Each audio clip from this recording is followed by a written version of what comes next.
The wheel screamed before it broke. Virginia Merriweather heard it, that high, grinding shriek of iron against stone, and she felt the wagon lurch beneath her like a living thing surrendering its last breath. One moment she was moving, pushing forward through the blistering heat of a New Mexico afternoon in the summer of 1873, and the next she was stopped dead on a road that led nowhere she recognized, dust blooming up around her in a great amber cloud, and the right rear wheel of her wagon collapsed into splinters and twisted iron as though the earth itself had reached up and swallowed it whole. She did not scream. Virginia Merriweather had not screamed in 3 years, not since the night she had discovered that the man she had trusted with everything, her money, her future, her whole self, had taken all of it and ridden west without her. She had not screamed then. She had simply gone cold and still the way a river goes cold and still in the first moments before it freezes over, and she had made a decision that changed the entire shape of her life. She climbed down from the driver's bench with steady hands, boots hitting the dry red earth, and she walked around to the back of the wagon to assess the damage. The wheel was destroyed. Not bent, not cracked, destroyed. The spokes scattered across the road like the bones of something small and unfortunate. The iron rim rolled 6 feet away and already half buried in the dust. She had one spare, but it was the wrong size, purchased hastily in Albuquerque by a man at the livery who had assured her it would do just fine, and had clearly never driven a wagon in his life.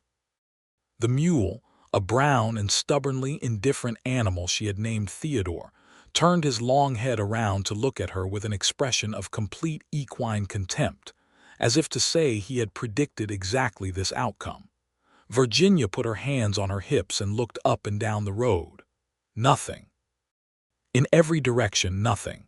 To the north, the pale brown ribbon of the road dissolved into heat shimmer. To the south, the same.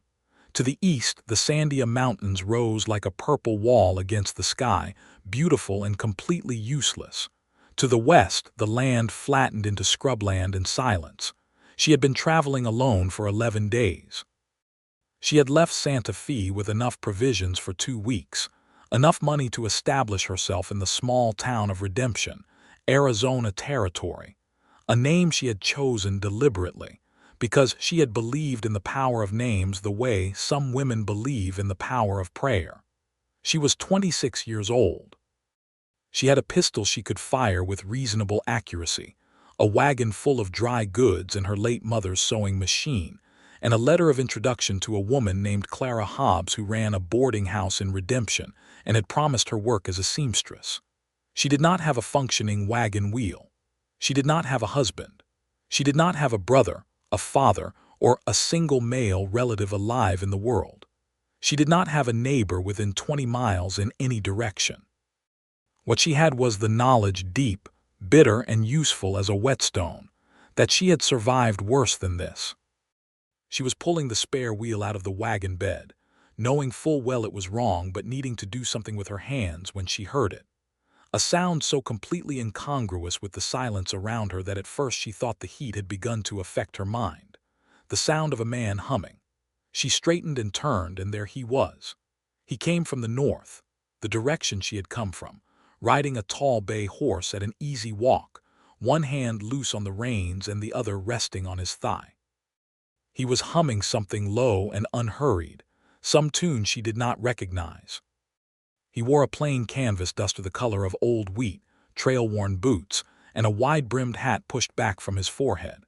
He was perhaps 30 years old, lean but broad through the shoulders, with a jaw that carried several days of dark stubble and eyes. She could see them as he drew closer, the color of summer lightning, that peculiar gray-green that the sky turns just before a storm decides what kind of storm it wants to be. He stopped his horse 20 feet away. He did not reach for his gun. He did not make any sudden movement at all. He simply stopped, took in the scene, the collapsed wheel, the scattered spokes, the wrong-sized spare, the mule with his expression of profound disdain, and Virginia herself standing very straight in the middle of the road with a pistol she had quietly drawn and held at her side, and he removed his hat. "Looks like you've got yourself some trouble," he said. His voice was quiet, Not soft in a weak way, but quiet the way deep water is quiet. I am perfectly capable of managing it, Virginia said. He looked at the broken wheel. He looked at the spare she had dragged from the wagon, which was visibly 4 inches smaller in diameter than the wheel it was meant to replace. He looked back at her.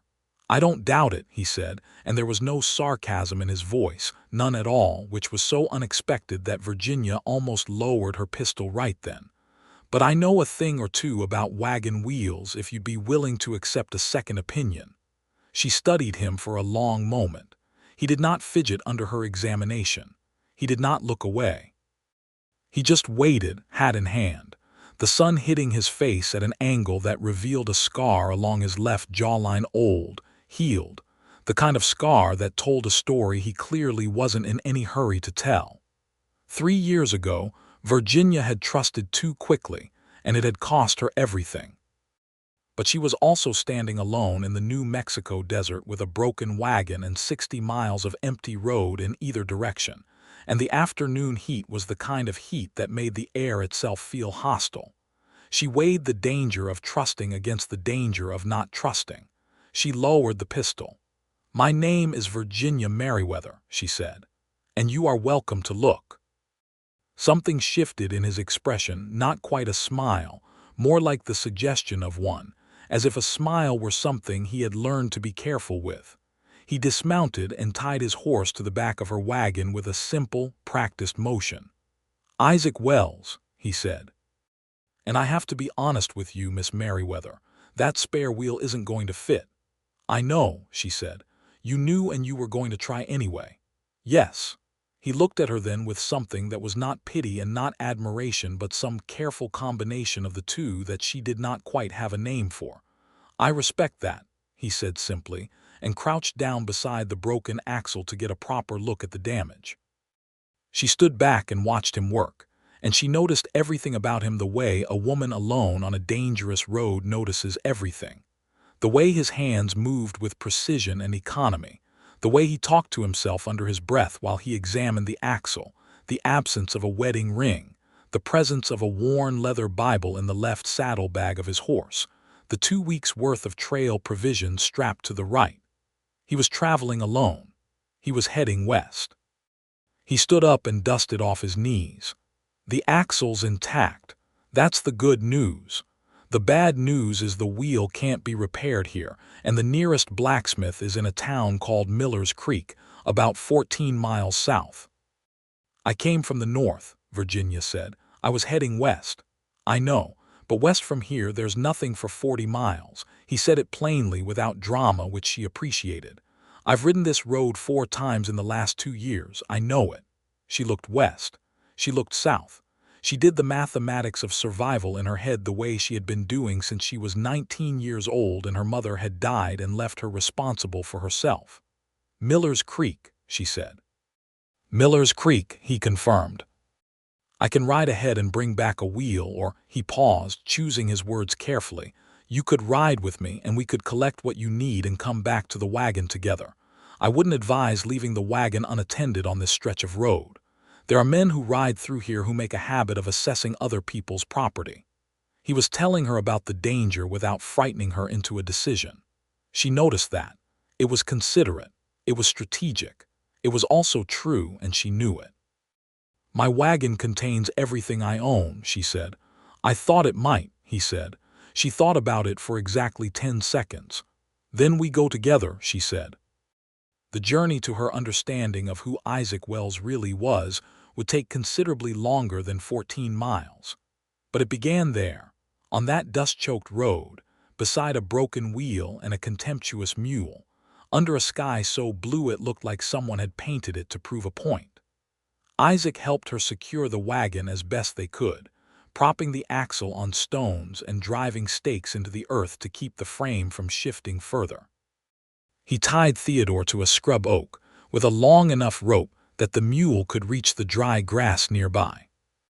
He gave Theodore water from his own canteen without being asked, and Theodore, who had bitten the last 3 people who had offered him anything, accepted it with a grudging dignity.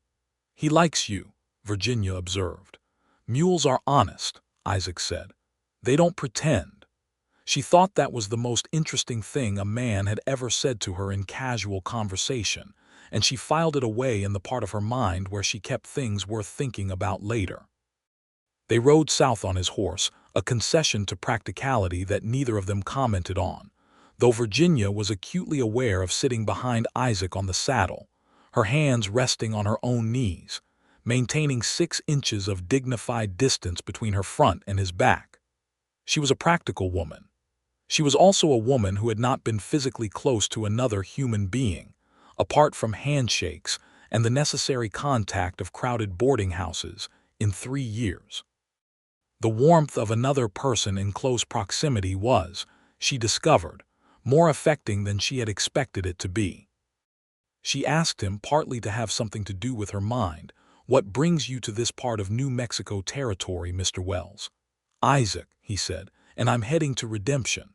Virginia went very still behind him. "Arizona territory," she said. "That's the one. I've got a piece of land there, about 140 acres. I've been up in Colorado for the last year and a half, working a cattle operation. Saved enough to come back and start building." He said it without boast, a man reporting the facts of his own life. She absorbed this for a moment. "I'm also going to Redemption," she said. He turned his head slightly at that, enough to show her his profile. "Is that right?" "I have a letter of introduction to a woman named Clara Hobbs. She runs a boarding house."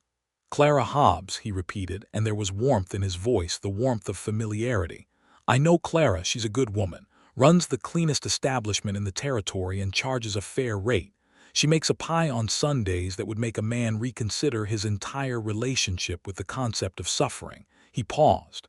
"So you're not just passing through?" "No," Virginia said. "I'm starting over." Another pause, shorter than the first. "Same," he said. The word hung between them in the afternoon air, simple and enormous. Two people on the same horse, heading to the same town, both carrying the word starting over like a stone in a coat pocket, familiar weight, something you press your hand against when you need to remember why you're still moving forward. She asked, because she was not a woman who avoided difficult questions. "Starting over from what?" He was quiet for long enough that she thought he might not answer. The horses' hooves kept their rhythm on the packed earth, and the heat settled around them like something with patience.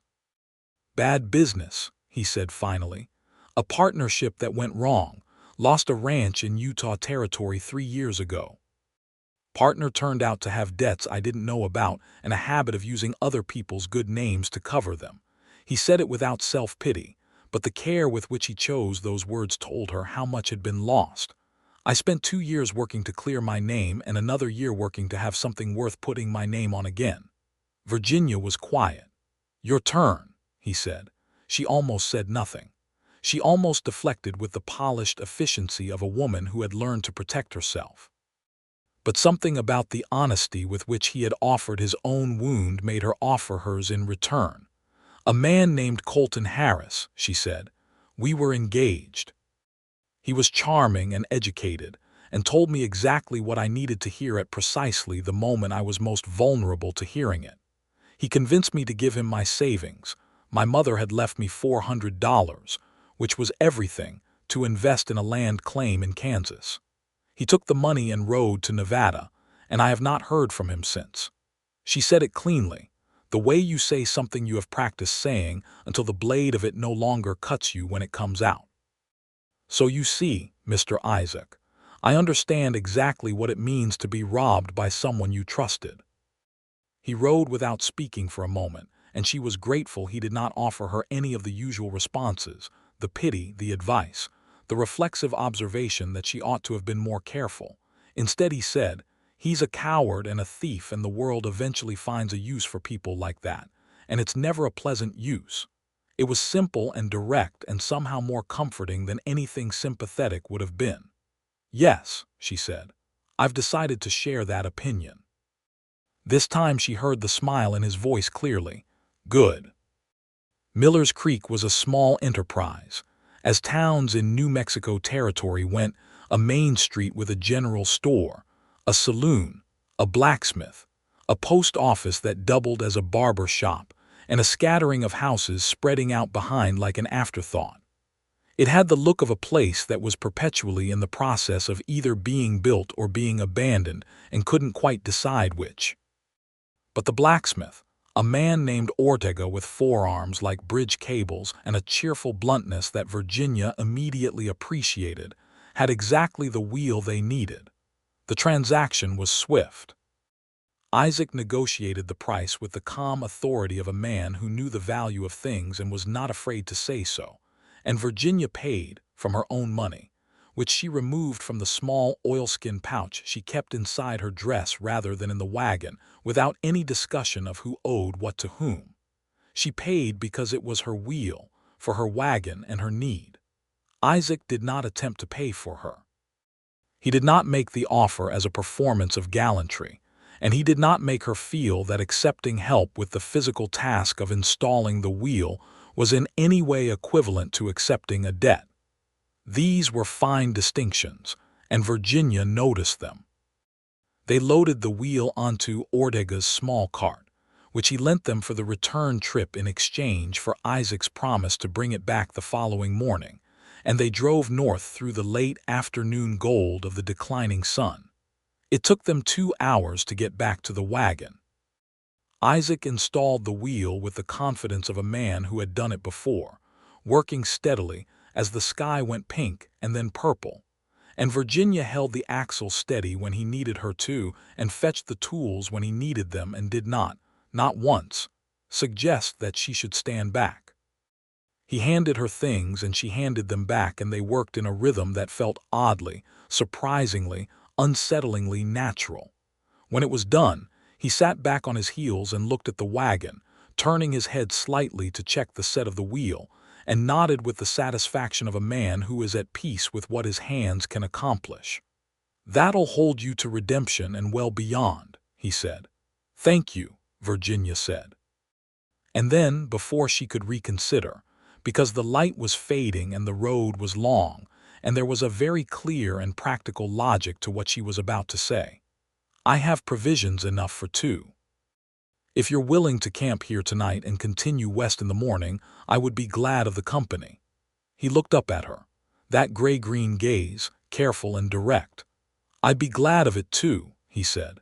She had a small cast iron pan and a coffee pot, both of which she had packed with the same care she had packed everything methodically, making sure of every item's usefulness before including it. She made coffee from her beans and a simple meal from her cornmeal and the dried beef she had purchased in Albuquerque, and they ate beside a small fire that Isaac built with the economy of someone who understood fire as a tool rather than a comfort. Theodore stood nearby and watched them with steady amber eyes, occasionally exhaling with dramatic emphasis to indicate that he had opinions about the entire situation. "Has the mule always had that quality?" Isaac asked, nodding at Theodore, who was in the middle of a particularly expressive exhalation. "Since the day I bought him," Virginia said. "He came with the name Theodore, and I kept it because it seemed to suit his disposition. He has all the dignity and none of the warmth of every Theodore I have ever met." Isaac laughed. It was a real laugh, unguarded, coming from somewhere below the careful quietness he carried, and Virginia felt it land in her chest like the first warm day after a long winter, something physical and slightly startling announcing itself before you've had time to prepare. "Where are you from originally?" he asked. "Ohio," she said. "Dayton, you?" "Tennessee originally. Came west when I was 22. Couldn't stay in a place that had so much of the past built into the walls." He said it simply, but she heard the weight of it. "You had family there, in Dayton?" "My mother. She passed 3 years ago, just before she stopped. Just before I made a series of decisions I would have made differently had she been alive to advise me." She looked at the fire. She was a very practical woman. She would have seen Colton Harris for what he was immediately. What would she have said? Virginia considered. She would have said that any man who tells you he's your salvation is trying to sell you something. She paused. She would have been right. Isaac turned his coffee cup in his hands. "She sounds like someone worth knowing." "She was," Virginia said. The past tense was familiar now, but it still carried its own particular weight. the way old wounds become familiar without ever becoming painless. They were quiet for a while, the comfortable silence of people who have found that conversation between them requires no filling. The fire crackled. Theodore shifted his weight. Somewhere to the south, a coyote considered something philosophical at length and then decided to share its findings with the night sky. "Can I ask you something?" Isaac said. It was not quite a question in construction, more of a doorway held open. "You can ask," Virginia said. "I can't promise an answer." "Fair." He looked at the fire. "You're traveling alone to a town you've never been to start a life you've never lived, after what sounds like 3 years of very hard work to get from there to here. That takes a particular kind of strength. I'm just curious what kept you going, when it would have been easier to stop." She thought about it seriously because it deserved a serious answer. "Anger at first," she said. "I was angry enough to fuel a locomotive for the first year. After that," she tilted her head slightly, "I think it was pride. I refused to be the story of a woman who was ruined by a man's dishonesty and never recovered.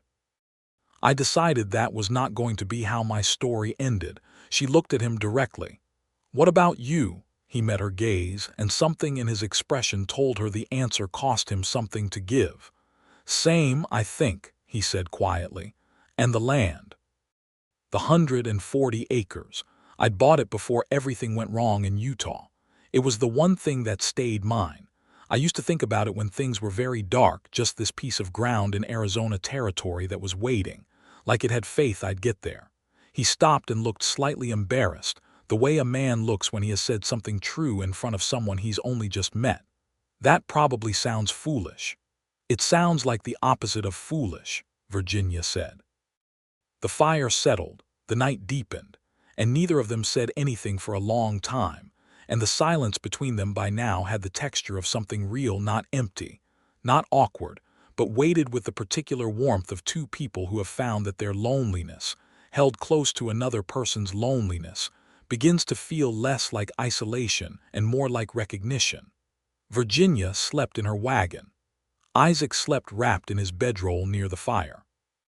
When she woke at dawn and looked out the back of the wagon, she saw him already up, standing with his coffee cup facing east, watching the light come over the Sandia Mountains in long gold bands. And she thought, with a clarity that surprised her, that she could look at that particular sight. A man standing quietly with coffee in the early light, at peace with the morning for a very long time. They broke camp as the sun cleared the mountains, and set off west together, Virginia driving the wagon and Isaac riding alongside on his bay horse. The road improved as they moved deeper into New Mexico territory, the red dust giving way gradually to the pale ochre of the higher desert, the scrubland punctuated by juniper and pinyon pine that smelled, when the morning breeze moved through them, like something you could almost call holy. Isaac rode alongside the wagon and they talked, not constantly and not about nothing. They talked the way people talk when they are discovering that another person's mind is interesting territory, carefully, with attention, making sure of the footing before going further. She learned that he could read and write well, that he had spent 6 months in Denver reading law books in a borrowed library, because he had needed to understand the legal machinery that had been used against him, and that the law had become a lasting interest even after the immediate crisis had passed. He had opinions about land rights that were measured and well-reasoned, and took into account, with a directness she had not expected from a man of his background and time, the injustice of what was happening to the Navajo and Apache peoples whose land was being taken by force and policy. "I've ridden through enough of this territory to understand that what we call settling is mostly taking," he said one afternoon, somewhere in the high country between the Rio Grande and the Arizona border. "I bought my 140 acres through the land office and paid fair, but I know that what the government calls available land and what actually belongs to no one are not always the same question."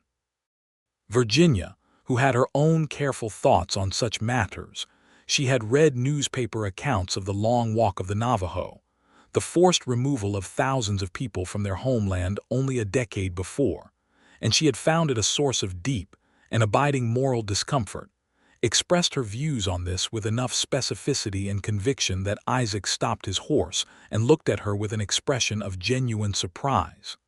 "You're remarkable," he said. He said it simply, without ornamentation, the way he said most things. Virginia looked straight ahead at the road. "I have read extensively," she said, which was the most composed response she could manage, because the way he had said it, the complete, unguarded honesty of it, had done something alarming to her composure.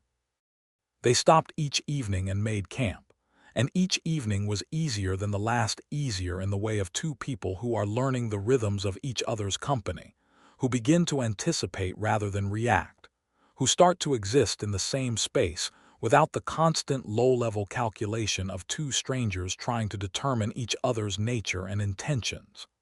Isaac, she determined, was a man of exceptional steadiness. Not stolid, there was humor in him, quick and dry and unexpected, the kind of humor that arrived without announcement and departed before you could fully appreciate it, but steady in the deeper sense, the way old timber is steady, not inflexible but rooted. He did not lie. She had become, in 3 years of very deliberate study, a close reader of men who were not telling the truth, and there was nothing in Isaac Wells that triggered any of her now considerable instincts for deception. He said what he meant. He meant what he said. When he didn't want to answer something, he said so clearly without evasion. She told him about her sewing and seamstress work, about the precision and patience it required, about the way she had supported herself in Santa Fe for the previous year working for a woman who ran a dress shop on the plaza. Long hours for modest pay that she had saved with the ferocity of a woman who has learned what it costs to have no savings. She told him about her mother's sewing machine, the treadle model that took up half the wagon bed and was the one luxury she had permitted herself to transport because it represented both inheritance and livelihood. "May I see it?" He asked one evening, and she had shown him, and he had looked at it with the same focused attention he gave everything, running his hand along the iron frame carefully, examining the mechanism with genuine curiosity. "How design?" he said. "1868 model," she blinked. "How do you know that?" "Cattle operation in Colorado belonged to a man whose wife had one. She showed me how it worked. Said it was the single most important piece of equipment on the ranch and was prepared to argue the point against anyone." He looked up at Virginia with the edge of that rare smile. "I believed her." Virginia sat on the wagon gate and looked at him. "You are not what I expected," she said. "What did you expect?" "I'm not sure. Something more conventional." He settled back against the wagon wheel, the good, new one, and looked at her thoughtfully. "I think you mean you expected me to be smaller than I've turned out to be." She thought about that. "Yes," she said, "I think that's exactly what I mean." On the third evening, they camped on the western slope of a low mesa with a view of the Arizona Territory spreading out below them in the blue distance. And Virginia made coffee, and Isaac had caught 2 rabbits, which he cleaned and roasted with a competence she was by now unsurprised by. And they ate together as the sky went through its nightly performance of impossible color: copper, vermilion, violet, and Virginia, looking out at that expanse of land, felt something she had not felt in 3 years. Hope. Not the desperate, gripping kind she had maintained by sheer force of will during the dark months after Colton Harris had taken her savings and her trust and her belief in her own judgment. This was something quieter, something with room in it. She was aware, with a precision she could not entirely dismiss, that a significant portion of this feeling was connected to the man sitting 3 feet away from her, turning a piece of rabbit on the spit with the peaceful concentration of someone who is exactly where they need to be. She was also aware that she was a practical woman who had been deceived before, and that awareness kept her careful, kept her measured, kept the 6 inches of dignified distance metaphorically in place even as the physical distance between them had narrowed, over 3 days of shared space and shared meals and shared conversation. to something that felt much less like the distance between strangers and much more like the distance between two people who have admitted, without quite saying it in words, that they are glad of each other. They reached redemption on the fourth day of traveling together. It was the kind of town that looked, from a distance, like a promise, a cluster of white-painted buildings and raw lumber in a valley below the Mogollon Rim, with a creek running through the center of it that gave everything a quality of freshness you didn't expect in Arizona territory in August. Up close, it was rougher, more honest muddy in spots, the buildings at various stages of completion, the main street busy with the particular energy of a place that was growing fast and hadn't quite figured out its own character yet. But it had a school, Virginia noted, and a church, and a telegraph office, and a newspaper that appeared to have been in operation for at least 3 years. Clara Hobbs's boarding house stood at the north end of the main street, a 2-story frame building painted a deep cream color with green shutters, easily the most finished and well-maintained structure in Redemption. There were flower boxes in the windows, actual flowers growing in them, which struck Virginia as an act of extraordinary optimism in this landscape. Clara Hobbs herself came out onto the porch as they pulled up, as if she had been expecting them. A woman of perhaps 50 with white hair pinned back under a sensible hat, and the direct eyes of someone who had long ago stopped worrying about what people thought of her directness. She looked at Virginia. She looked at Isaac. She looked at the wagon and the mule and the bay horse, taking in the whole picture with the practiced assessment of a woman who had seen a great deal of the world's variety. "Virginia Merriweather, I assume," she said. "I got your letter. I've been expecting you for 2 days." "I had some difficulty on the road," Virginia said, climbing down from the wagon. "I can see that," Clara said, and the way she said it made it absolutely clear that she meant rather more than a broken wheel. She extended her hand and Virginia shook it. Clara's grip was firm and brief and entirely trustworthy. "And you must be Isaac Wells," she added, looking at Isaac with an expression that was warm but also, Virginia noticed, quietly measuring. "I've heard about your land, the 140 acres on the south side of Willow Creek. Old Pemberton used to farm a portion of it before his knees gave out." "That's right," Isaac said, dismounting. "Good to meet you, ma'am." "It will be eventually," Clara said with perfect composure. "Come inside, both of you. You look like you've been on the road for 100 years."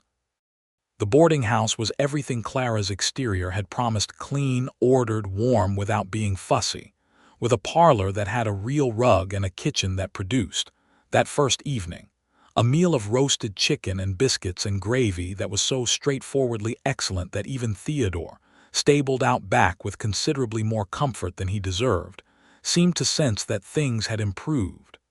There were 3 other boarders, a pharmacist named Mr. Aldridge, who had arrived from Philadelphia with ambitions about the territory's need for proper medicinal services, a young woman named Delia, who was a teacher at the school and who had arrived 6 months earlier, and a taciturn surveyor named McCarthy who said almost nothing at meals and communicated primarily through the strategic placement of his eyebrows. Isaac had land to go to, but Clara, without making any ceremony of it, offered him a room for the short term. "Your place needs work before it's habitable," she said. "Anyone who's seen it will tell you that. You're welcome here while you're getting it in order." He thanked her and paid a week in advance, which Clara accepted with the brisk efficiency of a woman who had no interest in false modesty about commerce. That night, in the clean narrow room with the white curtain moving in the window and the creek making its steady sound in the dark, Virginia lay on her back and stared at the ceiling and tried, with the full force of her very considerable intelligence, to be honest with herself about what was happening. She was falling in love with Isaac Wells. She was doing it carefully and against her stated preferences, and with the full awareness that she had made this mistake, if it was a mistake before, with a man who had turned out to be a beautiful house with no foundation. But Isaac Wells was not Colton Harris. He was not, by any measure she could apply, and she had applied all of them, Colton Harris. Colton Harris had been charming. Isaac was honest. Colton Harris had said what she needed to hear. Isaac said what he actually thought, even when it was complicated. Colton Harris had needed her to trust him before she had any reason to. Isaac had, on 4 days of close and largely unprotected observation, consistently been exactly the person he presented himself as. She was a practical woman. She had never confused practicality with coldness. Practicality simply meant that you looked clearly at the truth of a situation and acted from what you saw rather than from what you wished were true. The truth she saw was this. She had met a man who was gentle and strong and honest, and who made her feel, for the first time in 3 years, that the walls she had built around herself were a measure of safety rather than a permanent address. That was enough for tonight. That was more than enough. She was not the only one staring at the ceiling.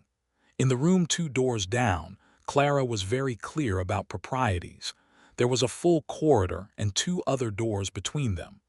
Isaac Wells lay on his back and had a conversation with himself that was considerably less orderly than Virginia's.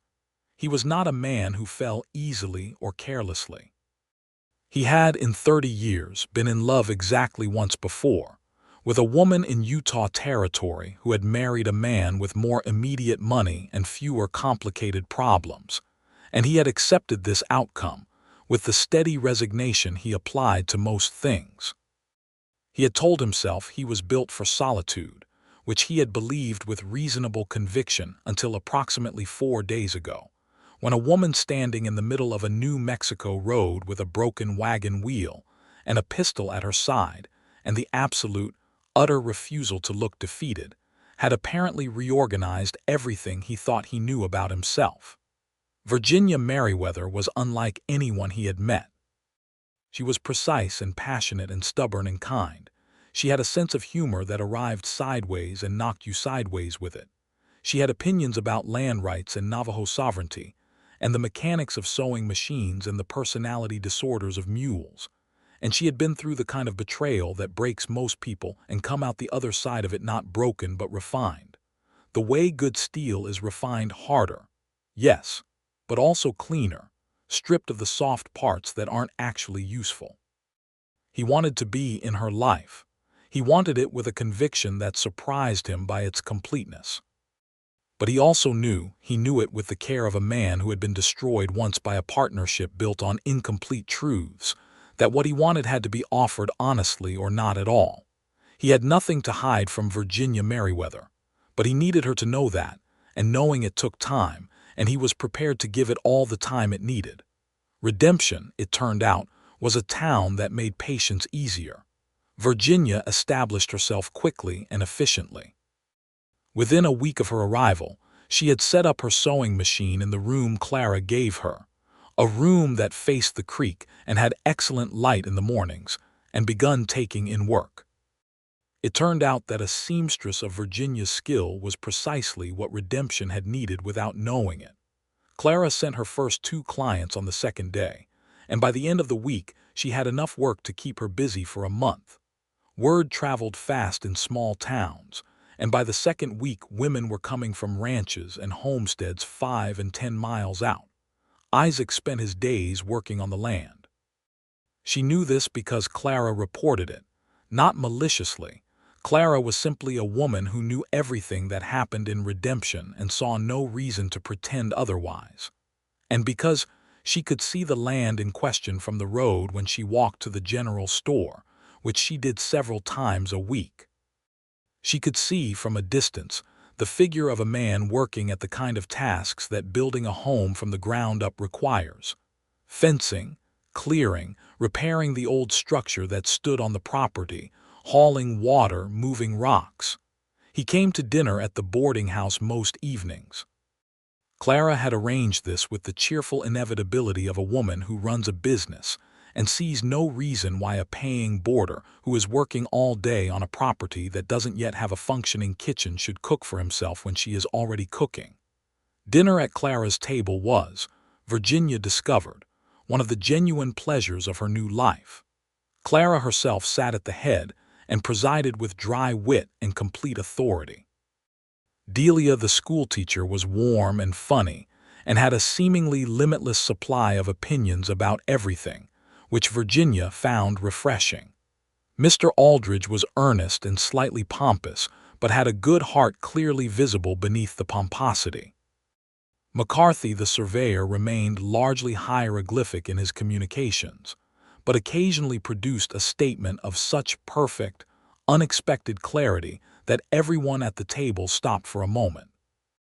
And Isaac was there, most evenings, at the other end of the table from Clara, and he and Virginia would talk across and around and through the other conversations. And the other people at the table began, within the first 2 weeks, to treat them as a unit in the small ways that people do, passing things toward them together, directing observations at both of them simultaneously, leaving certain conversational spaces in the natural expectation that one or the other would fill them. It was Clara who finally addressed it directly, as Clara addressed most things with complete composure and without any apparent awareness that she was being anything other than eminently reasonable. She asked Virginia, one morning when they were alone in the kitchen with coffee, "What are your intentions regarding Isaac Wells?" Virginia set down her cup. "I'm not sure," she said, "that the question is correctly framed. Intentions regarding another person imply that one has some degree of control over the situation, and you don't feel you have control." "I feel I am being very careful," Virginia said. Clara looked at her with the kind expression of a woman who has watched enough cautious people miss their moment and is fond enough of this particular cautious person to say something about it. "Being careful is wise," she said. "Being so careful that you talk yourself out of something true is just a different kind of waste." Virginia was quiet. "He is a good man," Clara said simply. "I have known a great many men. I know the difference between a good one and a convincing one." "How do you know the difference?" Virginia asked, and she meant it. She was asking genuinely, with the particular hunger of a woman who has gotten this wrong before. Clara considered. "A convincing man wants you to see him," she said finally. "A good man wants to see you." Virginia thought about that for a long time after Clara left the kitchen. A week later, Isaac came to the boarding house at midday, unusual. He almost never came before evening, and knocked on the door frame of the room Virginia used as her workroom. She was at the machine, stitching the bodice of a dress for a rancher's wife who had described her requirements with impressive specificity, and she looked up to find him standing in the doorway with his hat in his hands and the expression of a man who has decided to do something and is committed to the decision but hasn't quite made peace with the vulnerability of it. "Would you come and see the land?" he asked. "I've been working on it for 3 weeks. I'd like to show you what it is." "What it's going to be," he stopped. "I understand if you'd rather not. I just thought, I'll get my hat," Virginia said. The ride out to the land was 15 minutes, through country that opened up on the south side of town into something larger and more generous, low hills covered in grass, the creek running clean and quick through willows, the Mogollon rim rising in the blue distance like a promise of permanence. Isaac's 140 acres sat in a bend of the creek, mostly flat with a gentle rise on the northern edge, and it was, Virginia thought, looking at it for the first time, the kind of land that had been waiting for someone to understand it. He had done 3 weeks of work and the progress was visible. The fence lines were clean and straight.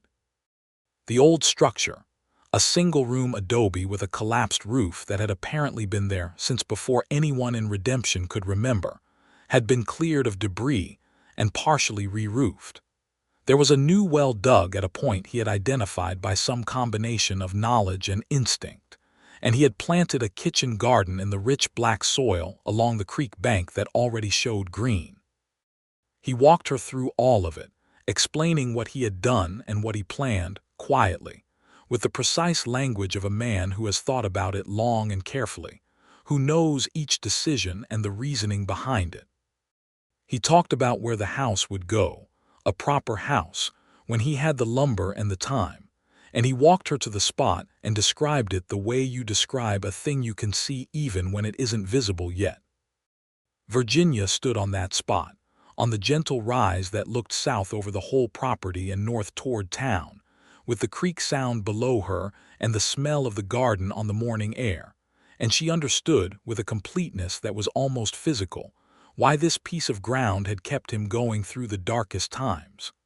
There was something in it, something patient, something that had been waiting. "It's beautiful," she said, and meant it the way she meant most things, completely. He stood beside her and they both looked out over it for a moment, and then he turned to look at her, and she turned to look at him, and the gap between what they were saying and what they meant to say, which had been narrowing steadily for weeks, collapsed entirely. "I think about you every day," he said. No preamble, no working up to it, just the truth offered as he offered everything. "I think about you in the morning when I start working, and I think about you when I stop. I think about what you would say about this or that, about the fence line and the garden, and I think about showing you things and hearing what you think." He stopped and looked at her directly with those storm-colored eyes. "I'm telling you this because you deserve honesty from me more than you deserve an elegant speech." Virginia's chest was doing something complicated, and she addressed it by looking at him very carefully, reading everything she could read. She found there what she had been finding for a month. No hidden motive, no performance, no trap laid with a kind face and careful words. Just a man telling her the truth and being willing to be vulnerable in the telling. "I think about you too," she said. "I have been thinking about you since the second morning on the road when I looked out the wagon and saw you standing with your coffee watching the sun come up, and I thought," she paused, choosing the honest word over the safe one, "I thought I could look at that forever." He reached out and took her hand, and she let him, and his hand was warm and calloused from the work and entirely steady. "I know we haven't known each other long," he said. "I know you have reason to be careful.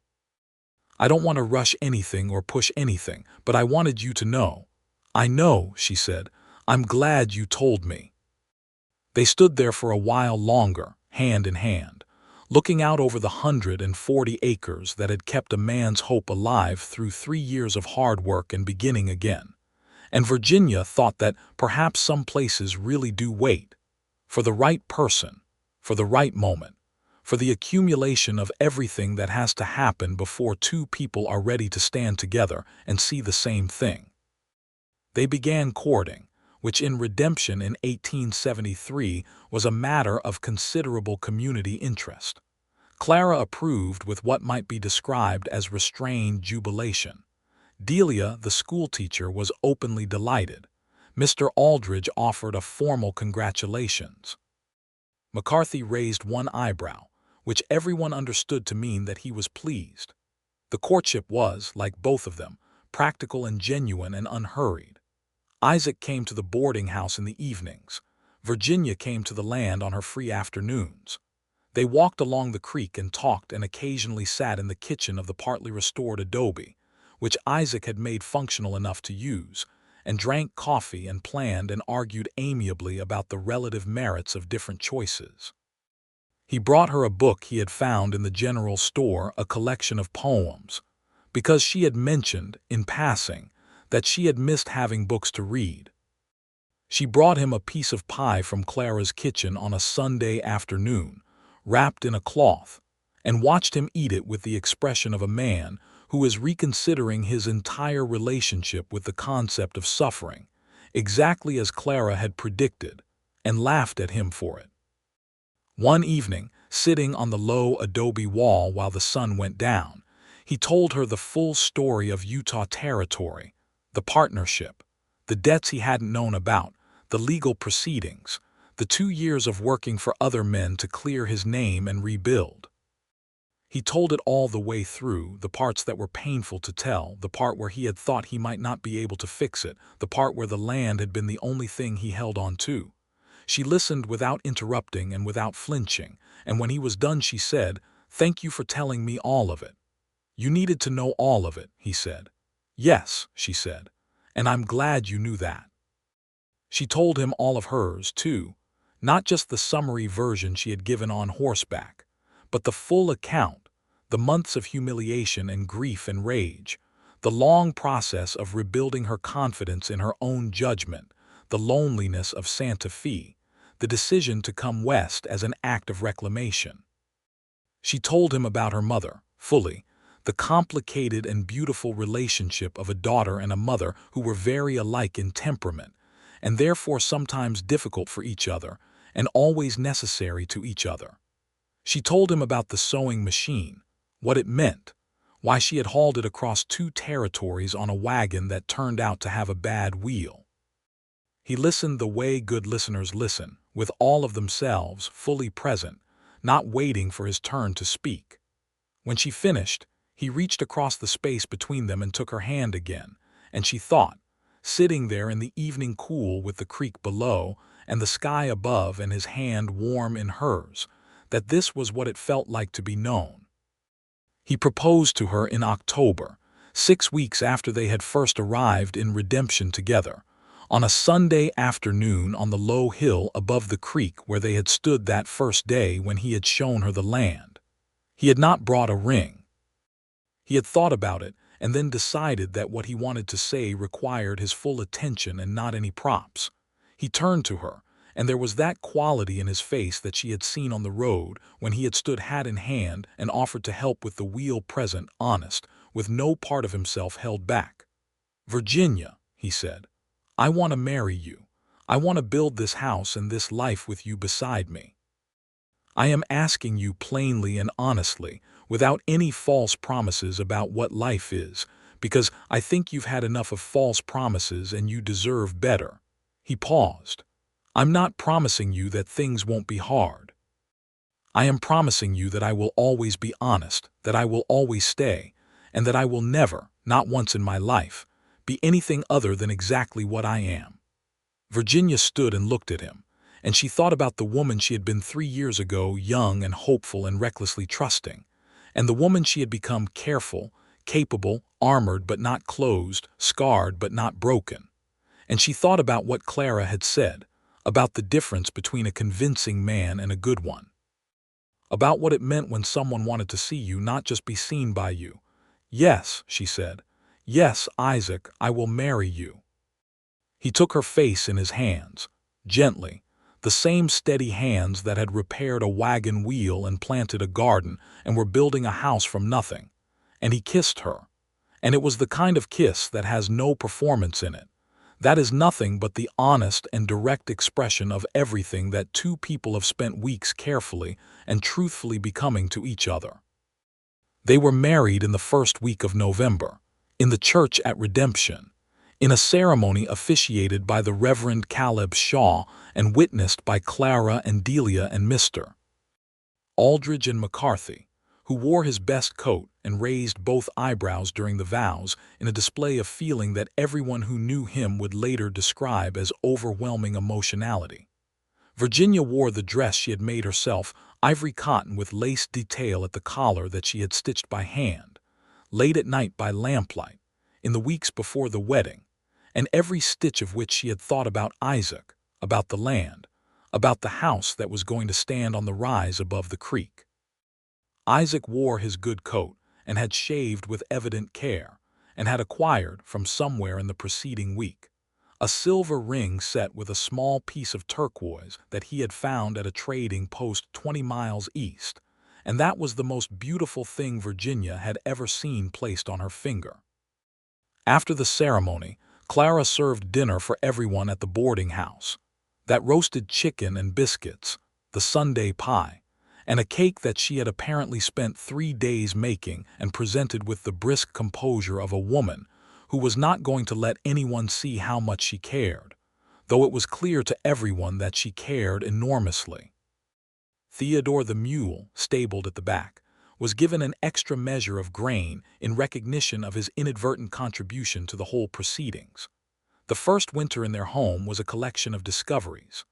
The house Isaac had been building was far enough along by November to be lived in the main room and the bedroom and the kitchen, all with proper roofs and walls and a fireplace that Isaac had laid himself with stones from the creek.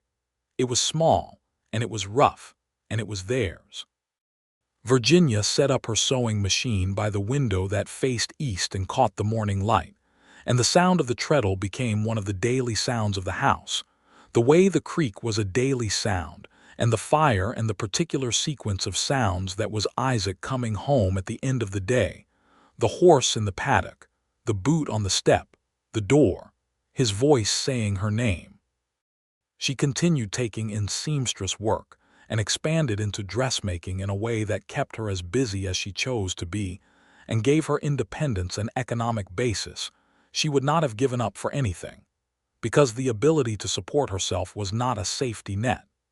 It was a statement of who she was, and Isaac understood this with the completeness of a man who had spent 3 years rebuilding his own capacity to stand on his own ground. They disagreed sometimes, as people do who both have strong convictions. They argued about the best way to handle the water rights along the creek, a dispute that was also involving 2 neighboring ranchers and had the potential to become genuinely contentious. They argued about the book she had been reading, a novel she thought was extraordinary and he thought was unnecessarily bleak, which position she contested with impressive force. They argued about whether Theodore deserved the level of grain ration Isaac had been giving him, and this argument was resolved when Theodore, apparently indifferent to the question of his own merit, bit the post of the paddock fence deeply enough to damage the wood, and they both dissolved into helpless laughter at the timing of it.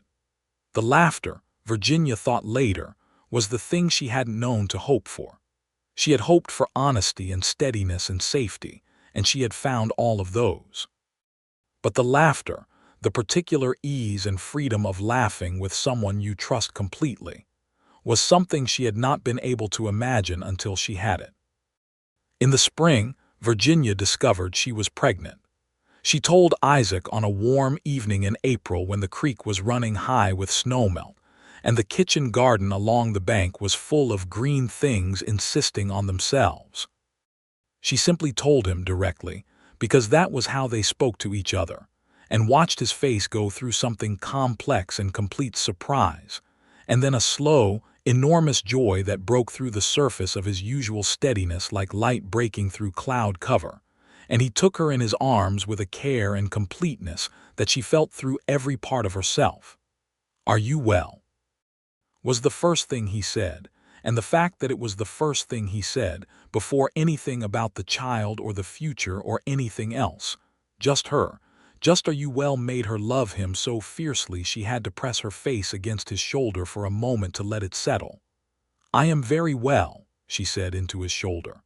"I am better than well."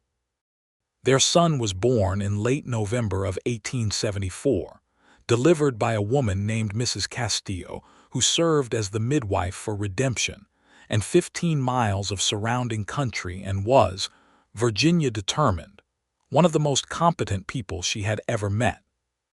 It was a long labor and a hard one, and Isaac stayed close through all of it, not in the room, that was not done, but in the kitchen, within hearing, and she could hear him moving and the sound of water being heated, and occasionally the low sound of him simply being there, his presence as steady as everything else about him.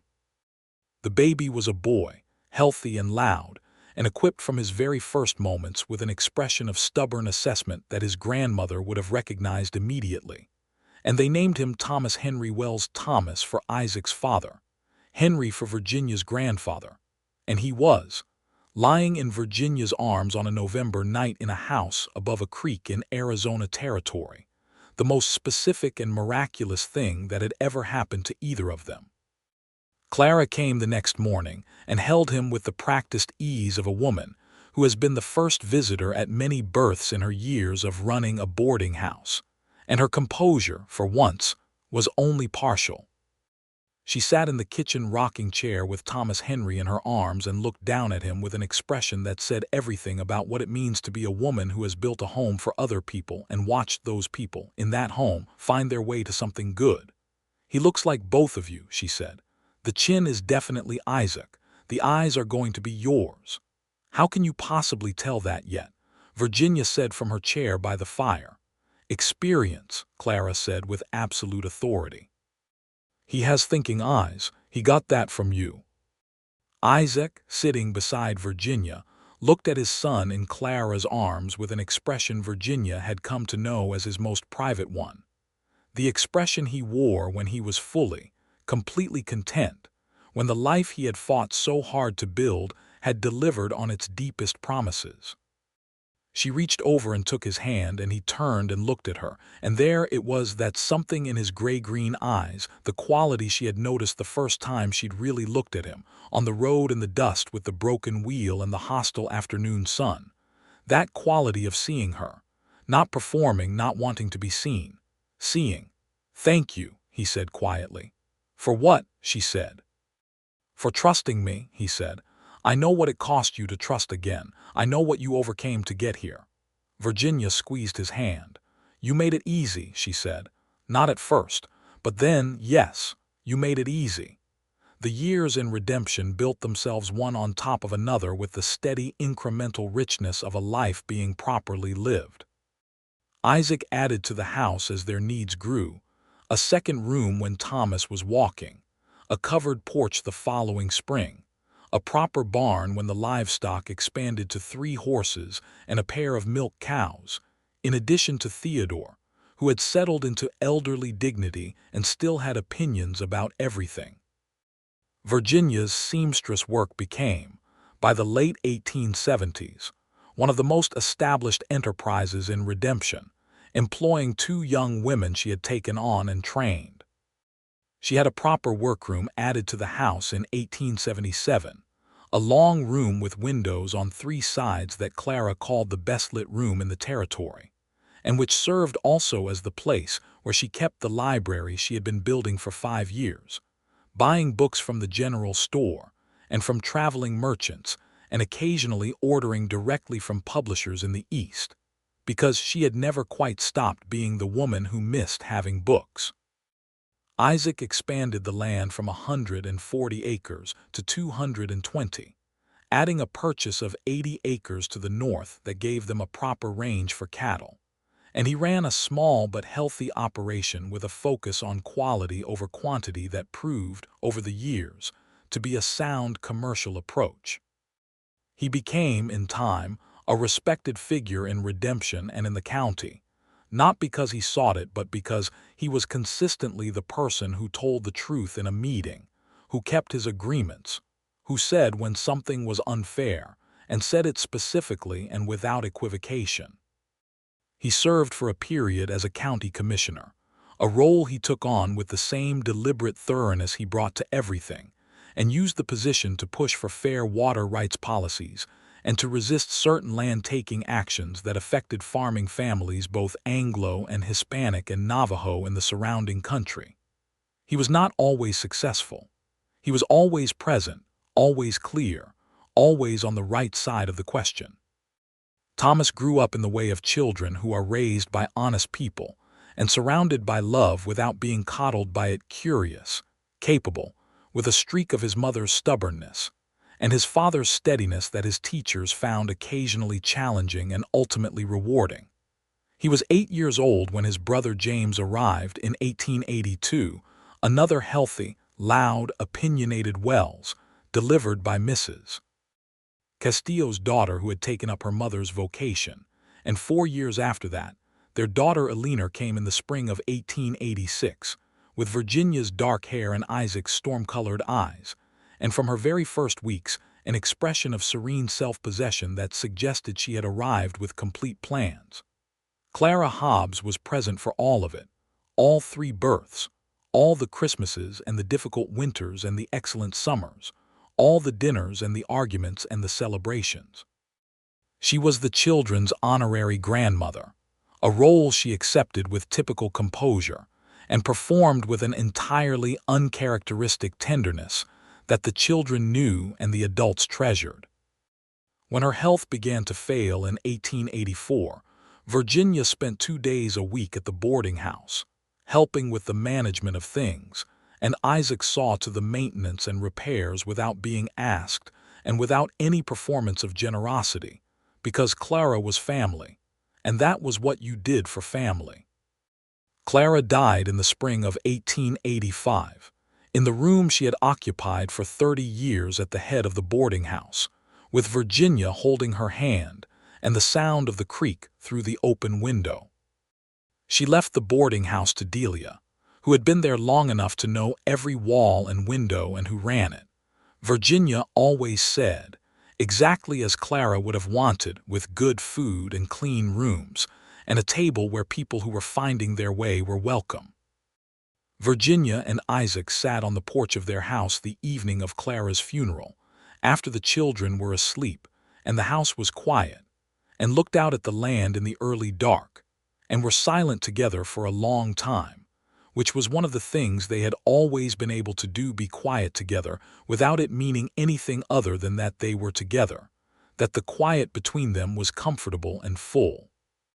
"She's the reason I trust you," Virginia said eventually. He looked at her. "How's that?"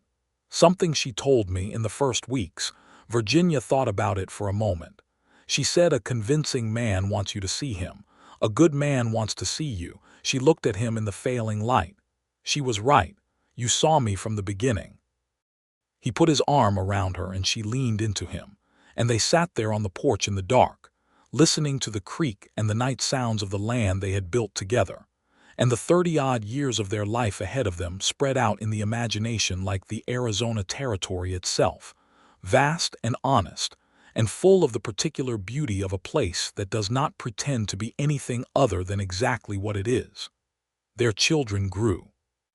Thomas became a surveyor influenced, possibly by McCarthy, who had remained in redemption, and who communicated his approval of Thomas's career choice by raising both eyebrows simultaneously, which the family came to understand as something close to a standing ovation. James went into law, which seemed to everyone who knew his father to be inevitable, and practiced in Tucson with the same combination of rigor and moral clarity that Isaac had brought to everything he touched. Eleanor, the youngest, with her mother's precision and her father's love of land, married a man from a ranching family outside Flagstaff and built a life that her parents recognized, when they visited, with the particular recognition of two people seeing something they made.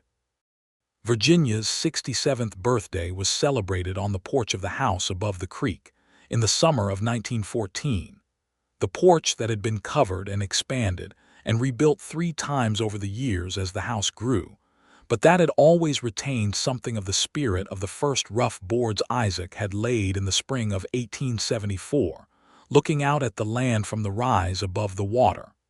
The creek still ran. The cottonwoods along the bank were enormous now, the trees Isaac had planted as saplings in that first spring, and they moved in the afternoon wind with a sound like something breathing. They were all there, Thomas with his wife and their 3 children, James with his family in from Tucson, Eleanor with her husband and 2 small boys who were at that moment conducting a detailed investigation of Theodore III, the mule that Theodore I had eventually and grudgingly sired, who had the same disposition and the same contemptuous amber eyes, and whom Virginia had kept on the property out of a combination of sentiment, and something she freely admitted was respect. Isaac sat in the chair beside Virginia's, as he had sat in the chair beside her at every table for the previous 41 years, and looked at his family spread across the porch and the yard and the creek bank, and felt the profound, wordless satisfaction of a man who has lived with complete integrity, and had the extraordinary additional fortune of finding, on the road to nowhere in the summer of 1873, a woman who was exactly his equal and exactly his match. He reached over and took her hand. Virginia looked at him and he looked at her, and she thought about the road and the broken wheel and the dust and the afternoon heat and the sound of a man humming and the moment she had first looked at his face and seen, beneath the caution and the quietness, someone she was going to know for the rest of her life. "Do you know what I thought?" she said, "the first time I saw you." "Tell me," he said. He always said that "tell me" because he was still, after 41 years, interested in everything she thought. "I thought, that man is either going to help me or he's going to be another terrible mistake," she said. "And I thought, I am going to find out which, and I am going to do it with my eyes wide open." He smiled. The real smile, not the careful one he had worn on the road that first day, but the full one that had become over the years one of the fixtures of her happiness, as familiar and indispensable as the sound of the creek. And, he said, she looked at their children and their grandchildren, and the house they had built, and the land that had waited for him, and the life they had constructed together from a broken wheel and an honest man, and a woman who had decided, with all the force of her considerable and unbiddable heart, that she was not going to let one betrayal tell her the truth of all things. "And you were the best thing I ever let myself be wrong about," she said. He raised her hand to his lips, right there on the porch in front of all of them, their children and grandchildren and the great cottonwoods and the creek, and the 140 acres that were now 220, and that were filled, every foot of them, with the evidence of everything they had built, and kissed it with the same simple honesty that had been the first thing about him, the very first thing, the thing she had noticed before she knew anything else about who he was. Theodore III exhaled dramatically from the paddock below, registering what appeared to be a considered opinion on the general situation. Their youngest grandson, sitting on the porch step, turned around and looked up at Virginia with the serious eyes of a 6-year-old in the middle of a discovery. "Grandma," he said, "that mule sounds like he's sighing." "He comes by it naturally," Virginia said. "Mules are honest. They don't pretend."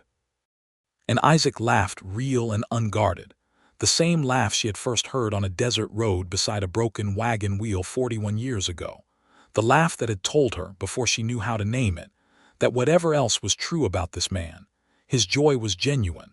And it rang out over the porch and the yard and the creek and the land. And the children laughed too, because there is nothing in the world more contagious than the laughter of two people who are exactly where they are meant to be. The wheel had broken.